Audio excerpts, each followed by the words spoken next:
So this Kiely Rodni case is becoming so complex. What a puzzle.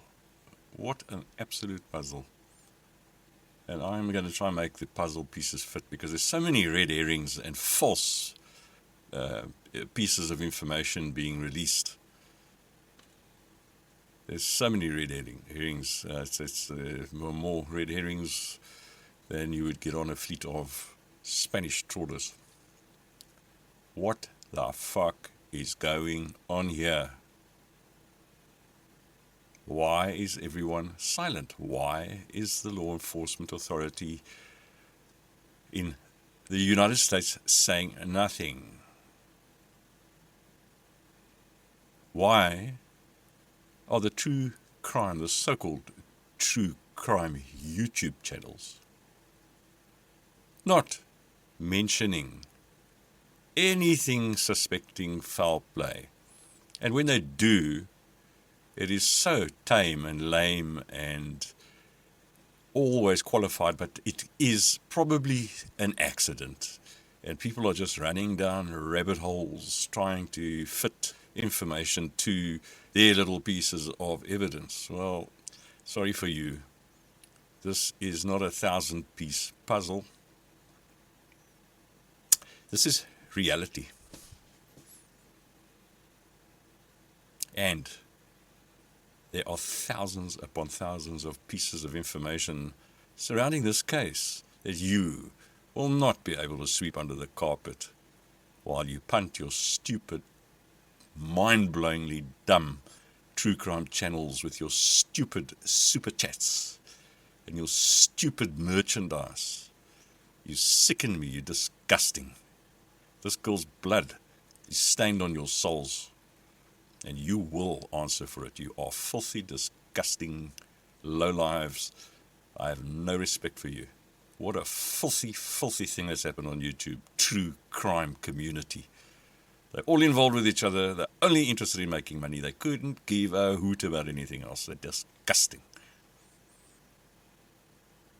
And I actually do feel like naming and shaming them. In my past video, I showed their faces, although I didn't mention their names, which is, I think most people who follow these true crime community channels will know who I'm talking about. And between them, I see now the ones have surged to 90,000 subscribers. 90,000 morons following Mr. Rocket Scientist, the only authentic voice in true crime from fucking South Africa. What a idiot. And that, oh my word, I don't know what to call her. She's such a vain idiot. I mean, she used to go on trying wigs, and she was always changing her look, and her last video was in black and white. She's obsessed with herself. A sickening individual, and to think that I actually admired her and I actually followed her. But anyway, let me not trash fellow YouTubers, and I don't care. You can say, I'm a YouTuber, yeah. Go look at my site. I don't do this for money. Most of my videos just get copyright struck. So there's nothing in it for me. I'm just absolutely appalled and sickened beyond probably anything I've ever seen. I mean, the conduct during COVID of certain people sickened me. But this is disgusting. We're talking about a 16-year-old girl who died and was murdered. Yes, murdered, not emmed. She didn't unalive herself. And she didn't drive into a lake by accident. Okay. And if I were you people with a conscience following them, I would unsubscribe them, punish them and hit them hard for the evil. Filthy, evil, disgusting human beings. But anyway, now let me give you my theory on what is going on over here, this 1,000-piece puzzle with so many pieces and trillions of dots to try and connect.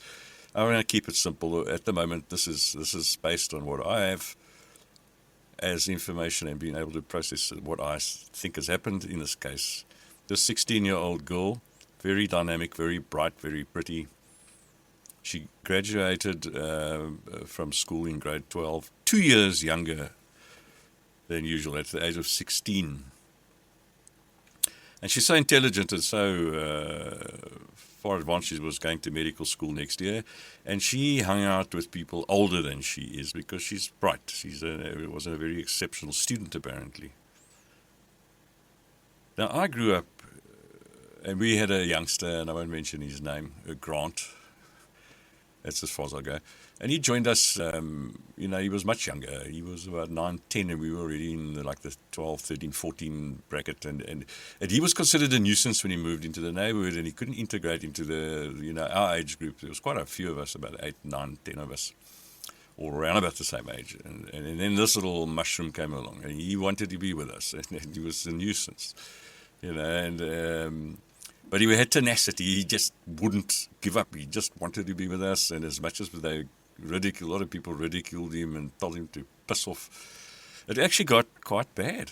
It got quite bad. And I had to defend him from my friends who, took exception to this youngster trying to mingle with us older, wiser guys.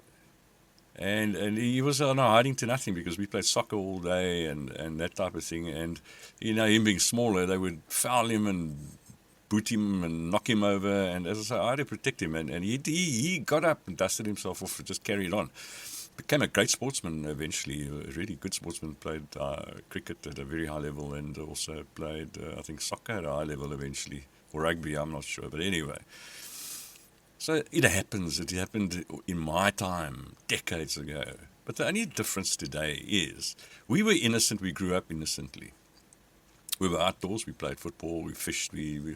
But we still had those traits. But the problem with this new cyber generation, this new absolute apocalypse that we have bred, grew up on the internet. They have seen more murders and more filthy, disgusting things than 100 people in my time would have experienced in their entire lives. And they've experienced it all and seen it all by the age of 10, 11, 12. They've seen it all. They're into the occult. They love that game, Resident Evil. They spend all day on the computer killing people, as all the games they play are based on killing. And how many of these abominations, these cyber abominations that we have bred, have now murdered? There are so many cases, I can rattle off about 20, 30 of them.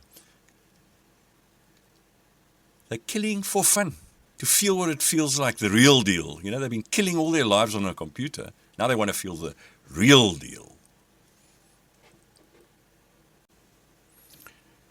So this millennial abomination generation, I predicted this years ago when I don't have children myself, thankfully, but I saw all my friends and my family with their children on the computer, unsupervised, doing whatever they like, and they lived on the computer. That's all they ever wanted, and if the internet lines went down, they had a nervous breakdown. This is the generation. This is the lost generation, by the way.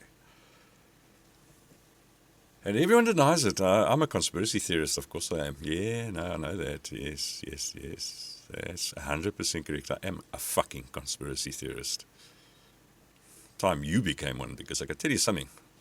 We are right. You are wrong. And when you wake up, it's going to be way, way, way too late. Way too late. But let's get back to the Kiely Rodni case, and I'll tell you what I think happened. I was talking about she's a younger girl hanging out with older peers. Very bright, very smart, very intelligent, very pretty. Do you think those 18-year-old girls and that psychopath, Samantha Smith, that narcissistic psychopath who pretended to be a friend and has been found out wasn't actually a friend, but was at the party looking after Kiely all the time?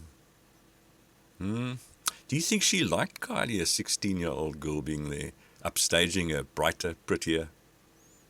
You won't hear this on any true crime channel.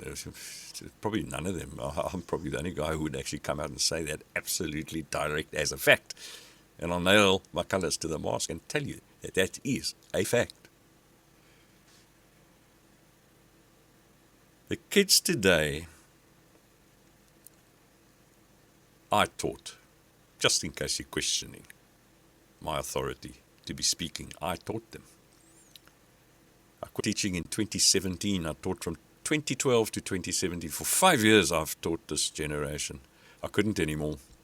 The things I had to see, deal with, the drugs, the lies, the victimization, the cruelty to animals. They love being cruel to animals. They're all psychopaths, most of them. Listen, not all. There were some beautiful, beautiful children in amongst them. 2, 3 maybe out of a bunch of 15 or 16 that I had to deal with at a time. And that's what made it worth it. But I got fucking sick of it. Sick of it to my gut. I knew. I said, this generation is lost. It's gone. All it did, it showed me, is that this is the last generation. There is no generation after this. There's nothing. They are incapable. There's too few of them that are still decent, that have come out and have still got some kind of a soul left.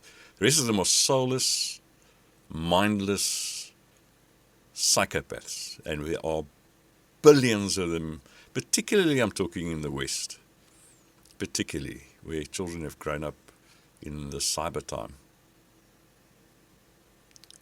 So we have a problem here. So that's what I think happened to Kiely Rodni, that she was set up by the Samantha Smith and her boyfriend, who isn't her boyfriend, is another absolute narcissistic, psychopath, filthy, dirty, lying, human excrement, Jagger Westfall. A disgusting, I can see exactly. I taught kids like him. I had to break up knife fights. I had to threaten 3 of them at a time with actually fucking them up.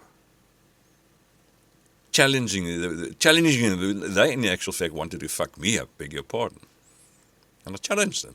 I wasn't going to show fear. I said, come, all 3 of you, come.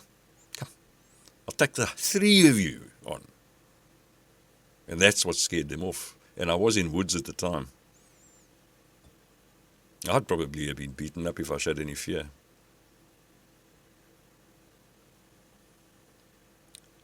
So this sympathy for these grieving children thing that any of you absolute sickening, disgusting human beings try to make other people feel guilty about, go fuck yourself. That goes for you, Gazella K. And that goes for you, Mr. Rocket Scientist. So we have a generation that kills for fun. Thrill killing. That's what we have on our hands, folks. It's a very, very, very disturbing and terrifying thing. Reality today is a horror story unfolding right under our eyes. And it's best that we wake the fuck up fast.